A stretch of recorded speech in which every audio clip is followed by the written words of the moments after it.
So you're at the beginning of your Google Ads journey and you're really trying to understand what is the difference between broad and specific traffic, and then what do you want to target first, or at least spend your money on or your client's money on first to get the most bang for your buck on the platform. Let's dive right in. So the first thing is going to be key differences.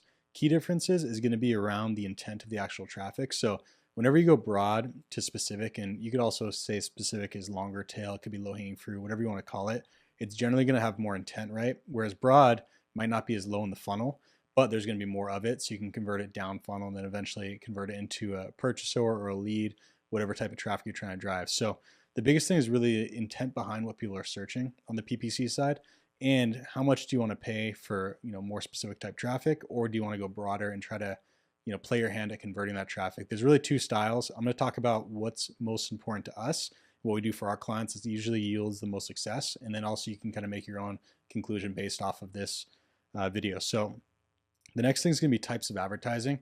One of the biggest things on Google is of course going to be the search network, PPC. This is what's been around for 10 15 plus years.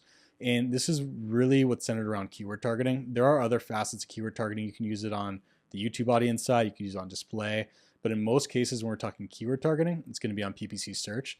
So what that means is when we're doing keyword research, we're really trying to figure out who's going to be most likely to convert.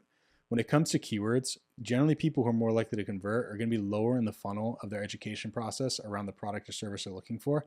What I mean by that is somebody searching bicycle, let's say, versus I want this blue bike that's XYZ model.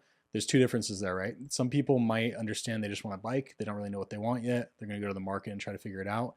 Or they know exactly what model they want. They want what color they want. They just need to find the actual person they want to buy it from, right? And that's what I mean by keyword intent. And after that, we're talking about the order of how you want to actually do things. We have one of our internal strategies we call the pyramid of converting traffic. And really what it is what traffic you want to go after in what order. And our logic is you always want to go after the traffic that's most likely to convert first, maximize the market and take up as much as you possibly can, and then go broader from there. If you have a hard time converting traffic that's higher intent, basically low hanging fruit, foundation type traffic, you're not going to be able to convert the broader type traffic. So it's really great if you're really on the front end of trying to figure out, are your assets going to convert? Are your products going to convert? Do you even have the right service, what people are looking for? And then if you do, you're seeing great conversion rates, great cost per lead, whatever it is, CPAs, then you can go to the broader traffic and try to expand into it. But a rule of thumb is if you can't convert high intent traffic, you're not gonna be able to convert broad traffic. And that's why we always start with the highest intent first and then move up from there.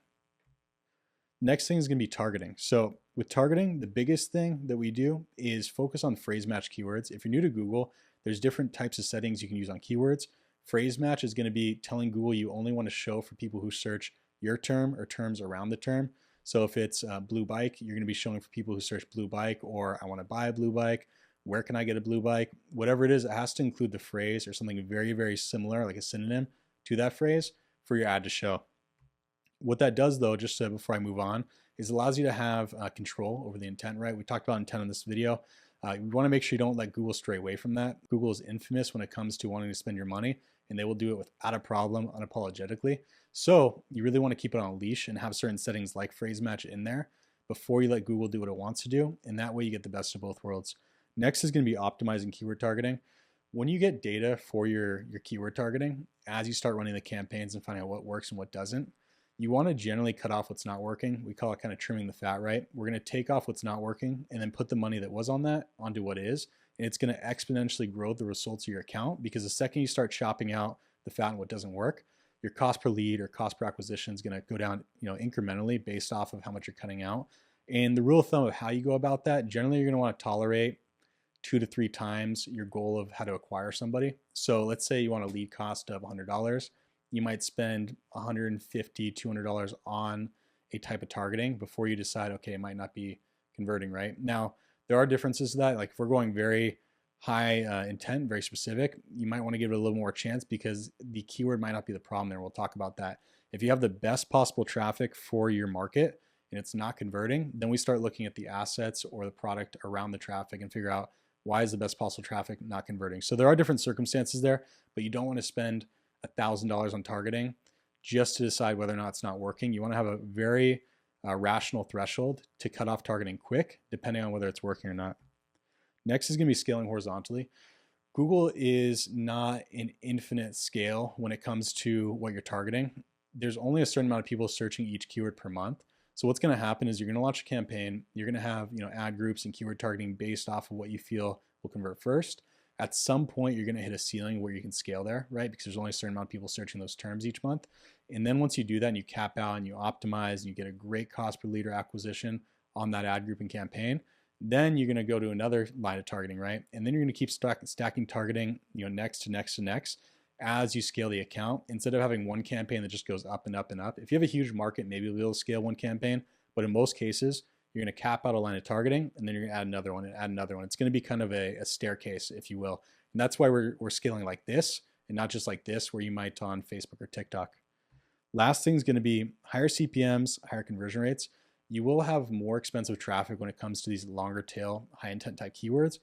But because they're so high intent, it's going to convert at a higher rate. So you might have higher CPMs, but because the conversion rate's so high, you're going to have a lower cost per acquisition or cost per lead. Whereas you might have really low CPMs on the broad side, but it takes so much to yield a conversion that you're going to have an actual higher cost per conversion than you would if you just went after the more expensive traffic. So sometimes it makes sense to pay more.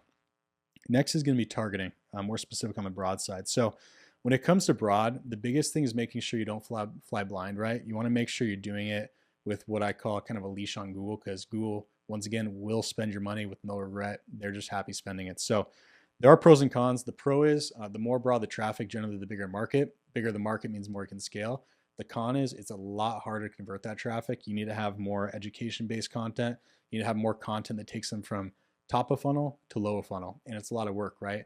And sometimes it takes a lot of testing too, which takes a lot of money. So if you have the pockets for that and you want to go after that type of market, please do. It's part of the process. But we always try to spend the money wisely first and go longer tail, like we talked about in this video.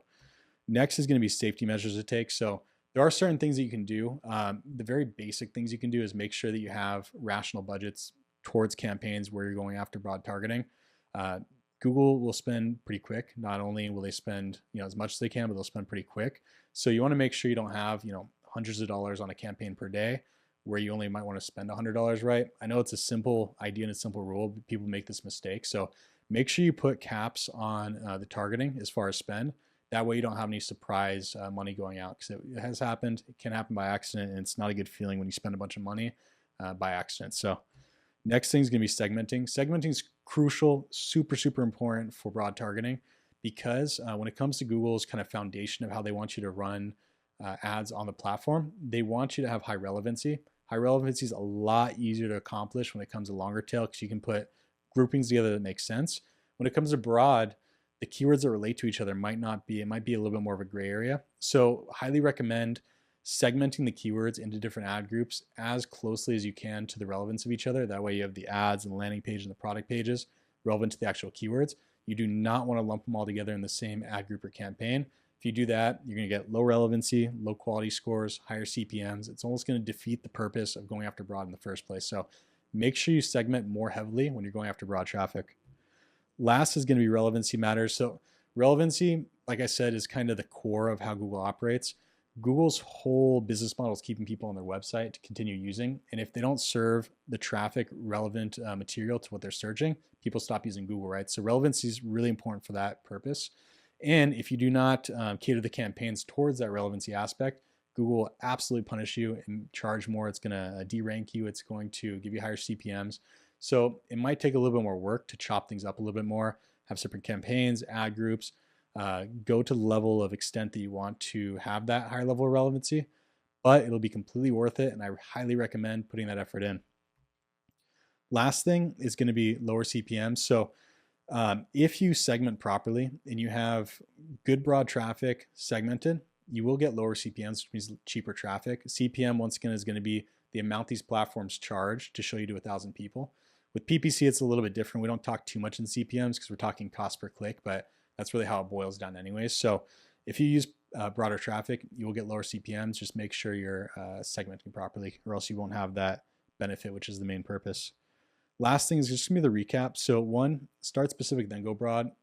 Every client we start, we always go after low-hanging fruit. It's gonna maximize your budget. It's gonna have the most revenue for the traffic and the cost going out of what's gonna come in. And it's gonna give you the most likely chance of succeeding.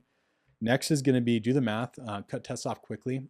Doing the math is really doing your keyword research, figuring out what the average cost per click in the market.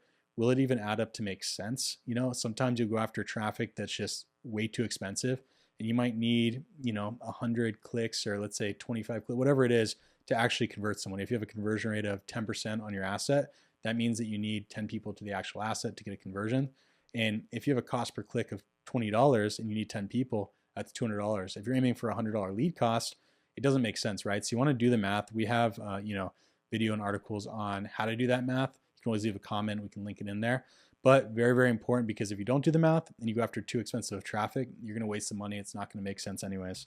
Next is going to be different setups for each strategy. Like I said, you can be a little bit more lenient on the phrase match side when it comes to segmenting things and the way you're going to run different campaigns. On the broad side, more segmentation the better, because it's going to aid the relevancy and it's going to give the least amount of reasons to give you a high CPM or a high cost per click. Last thing is going to be less control equals more market. Simple concept, but the less control you have on these platforms and the bigger the audience is, generally the more of the market. But once again, it just means harder to convert. So if you can convert that traffic, great, but don't expect to hop into that traffic if you're just launching a campaign you never really tested on Google and expect it just to work. A lot of the times it doesn't. You're going to want to try to go after the low-hanging fruit first, and then once you convert that, then you can step up to the big dog arena. But that is the end of this video. If you like this video, please like the actual video, subscribe. We have more content to come.